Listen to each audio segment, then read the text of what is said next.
Actually, in a simple way, meditation is happiness. Anything that you do with joy and happiness, that is meditation. Meditation is not just to sit quietly. You see, you may sit quietly, but if you're not happy, would you enjoy that sitting quietly? You will not enjoy that quietness. You must be happy to enjoy the quietness. Then you can enjoy that meditation. When we ask, how many people are happy? Some will say, yes, I am happy because of this. I am happy because of that. Some will say, I'm searching for happiness. But in reality, there is no need to search for happiness. Your whole being itself is a being of happiness. It's just that we forget about it.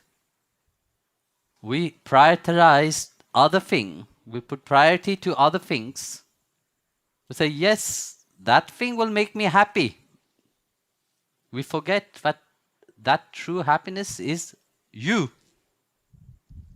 The object of your meditation is the self. It's nothing outside. It's all inside of you. We are searching happiness in many things, but we are not searching for that true happiness inside of us. We are not becoming happy. Then the question will be, how shall we be happy? If I ask, when you have a dream to achieve something in life, what were you dreaming when you were small? Everybody had a dream, no? Everybody wanted to become somebody.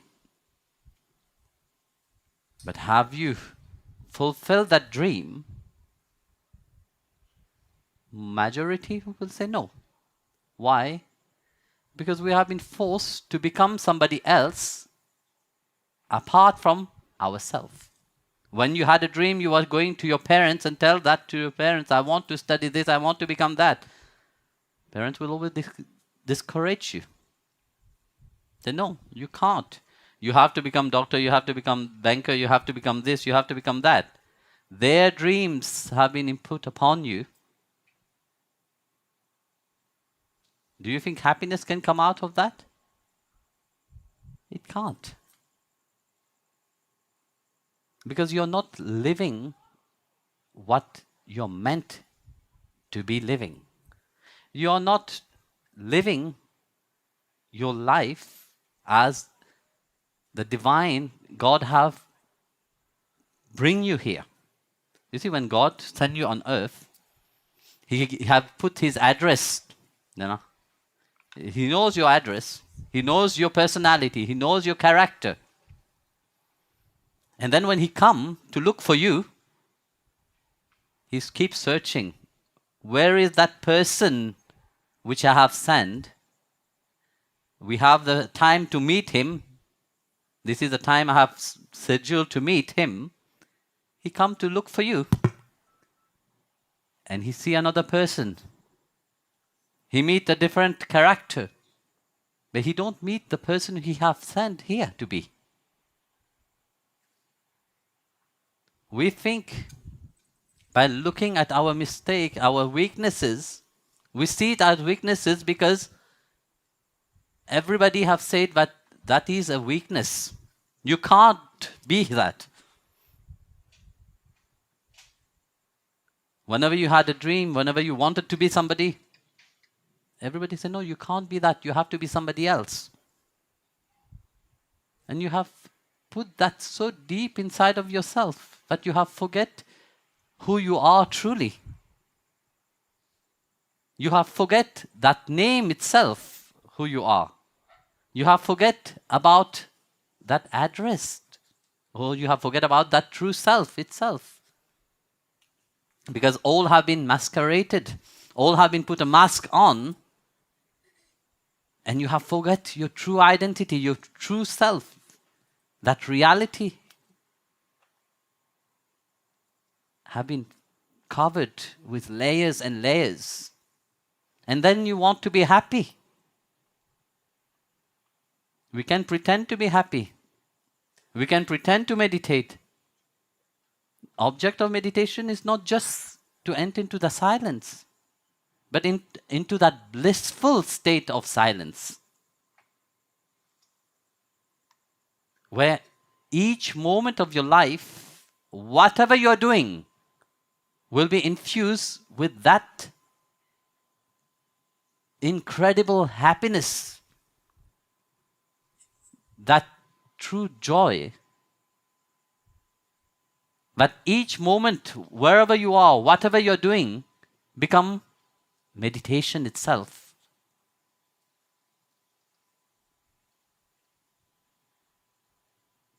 Each moment become that enjoyment of that precious gift which God have given you. Life itself. And that is to look at your potential, to look at yourself, to look at your dream. Not the dream that you have now, but when you were small, who you wanted to be. To fulfill that dream itself.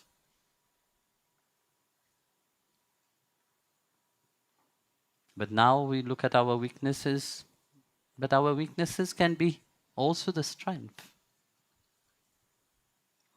There's a beautiful story of a 10 years old boy who in a tragic accident lost his left arm. But he had a dream. He wanted to learn the martial art, judo.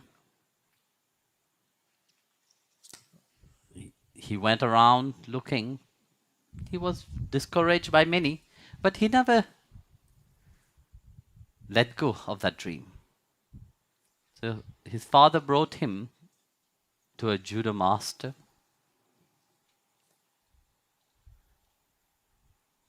The master looked at him, scanned him, and said, "Okay, I will take him." So the master took him, disciplined him only in one art.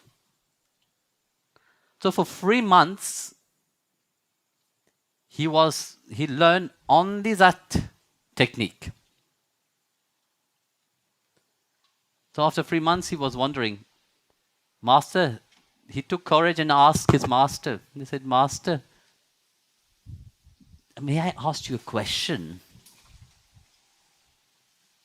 The master said, "Yes." "Do you know only one kind of, one technique only?"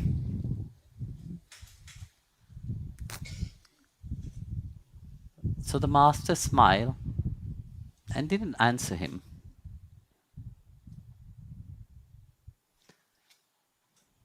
So after some weeks, there was a tournament. So it was his first tournament.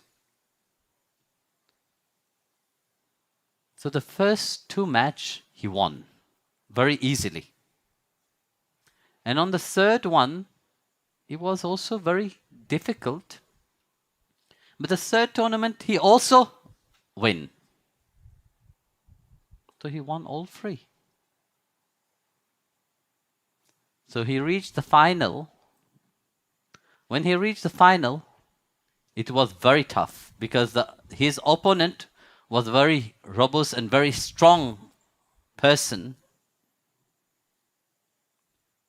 So it was quite difficult for him because he had known only one technique. He didn't know many techniques, only one technique he knew. So it was quite tough, but after some time, he managed to overcome his opponent. So as he was coming to the end of the match, his opponent made a move, but for that move, he needed to grab his left hand. And the poor guy, he didn't have a left arm, to grab. So he could not.